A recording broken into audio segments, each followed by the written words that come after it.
My name is Billie Eilish. Billie Eilish. My name is Billie Eilish.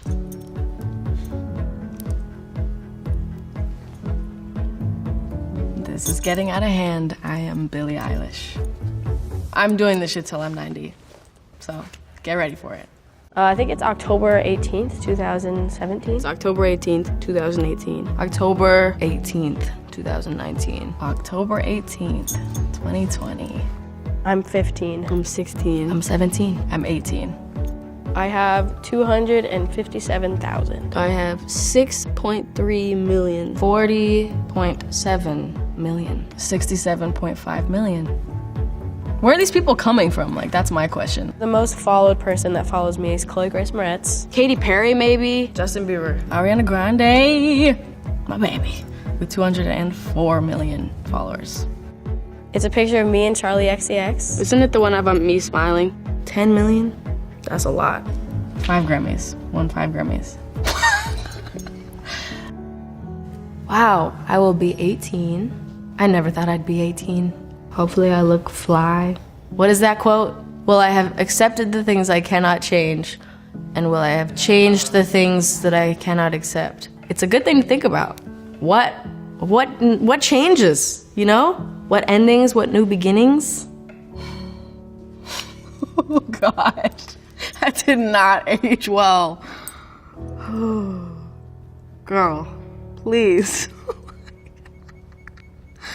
Talk about what's gonna change, what's gonna be different in here. Your whole life will have gone. But not just you, everyone, because coronavirus. Definitely not where I thought that I would be currently, but I'm also not mad at it. I'm very, very lucky to have had this year play out the way it did, because for a lot of people it was literal hell, and I am very aware that I have been pretty blessed for the fortune that I've had this year, even though the year has sucked. It's still, you know, whatever. We're alive still, you know? I don't know. The thing is, like, I don't really have any free time, but then I also kind of, it's weird, I contradict myself because I kind of don't really like having a day off because I get off the hustle. I get out of the groove, you know? I get out of, like, my vibe. I hope whatever amount of off days I want next year, I get. Like, if I want 100 off days next year, I hope I get that. I hope I'm listened to. That's basically it. I really said 100 days. 100 days, I said. Oh, bitch, you got what you wished for. You happy? You happy? Cause, damn. This is the most amount of time off that I've had in, 5 years now.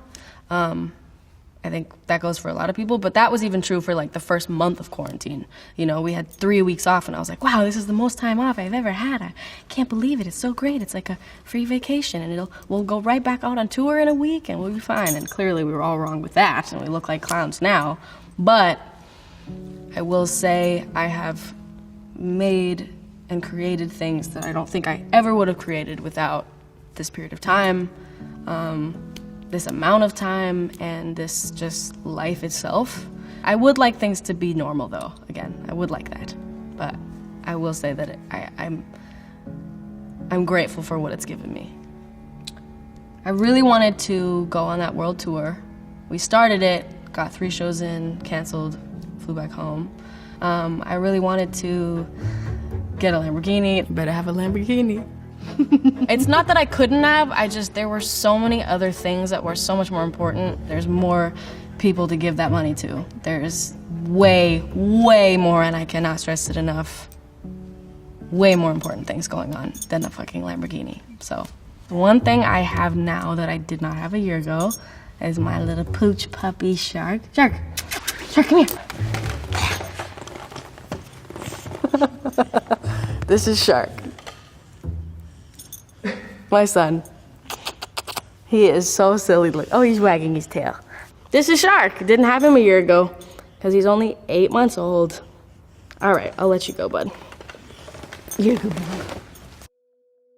The people that support me, my fans, which I don't like to call fans, my family, Finishing this album and doing the most crazy shows I'm capable of doing in the next month. Maintaining my happiness, which I've been experiencing for like the first time in many years. I want to stay happy. That's a big goal for me. So cute. I love that those are all very genuine. Those were 100% what I was feeling very strongly.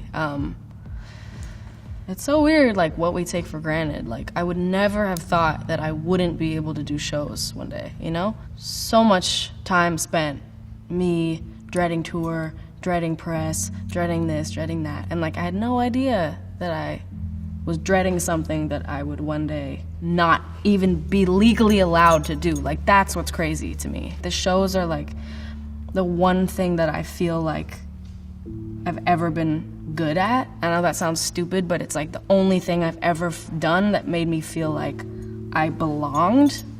Maybe it's cliche, I don't know. Lord, keeping my family safe and, you know, staying up. There isn't much else to do right now. Everything matters differently now than a year ago. Honestly, everything. I really can't even think of one thing. Like, all the things that I felt like mattered most a year ago matter less. All the things I felt like mattered the least a year ago matter more. I learned so much more about just the way people are living that I wasn't aware of. Climate crisis and social injustices and,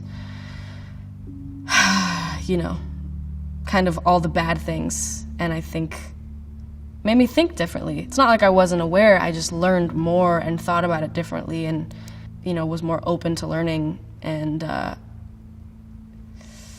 it's been a crazy year.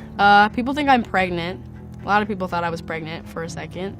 That I sold my soul to Satan. There's this picture of me like running from my car to my brother's front door on like 110-degree day in a tank top, and everyone's like, damn, Billie got fat. I'm like, nope, this is just how I look. You've just never seen it before.